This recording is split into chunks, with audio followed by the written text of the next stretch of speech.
Ողջույն բոլորին, ես իրավաբան Ղազիր Աղայանն եմ։ Այսօր կպատասխանեմ քաղաքացիներին հուզող մի քանի հարցերի, մասնավորապես սնանկության վերաբերյալ։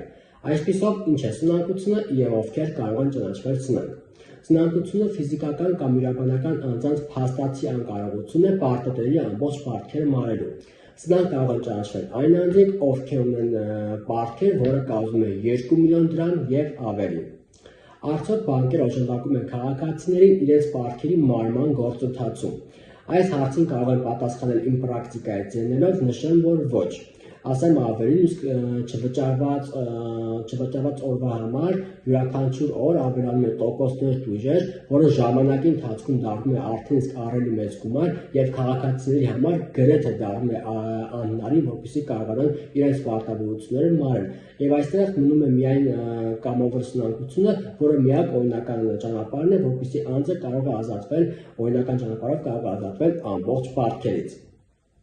Արդյոք սնանկ ճանաչվելուց հետո անձի կողմից ձեռք բերված գույքի վրա հնարավոր է բռնագանձում տարածվել։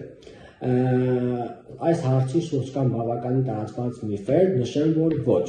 Սնանկ ճանաչվելուց հետո, երբ անձը արդեն ճանաչվել է սնանկ եւ ունի վճիռը 2 կնքով, իր ձեռք բերված գույքի վրա չի կարող բռնագանձում տարածվել։ Ինչպես նաեւ սնանկ ճանաչվելուց հետո անձը կարող է աշխատել գրացված եւ նրա եկամտից որևէ պահում արդեն իսկ չի կարող կատարվել։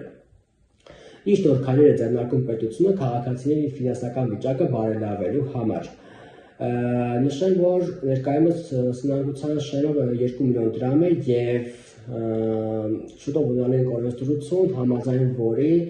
արդեն իսկ շեղը բարձրացվելու եւ դառնալու է 5 միլիոն դրամ։ Եվ սնանկության գործընթացը ավելի է բարդանալու։ Իսկ թե այս մասով արդեն իսկ պետությունը ինչ քայլեր է ձեռնարկում, արդեն իսկ թողնում եմ ձեր դատողությանը։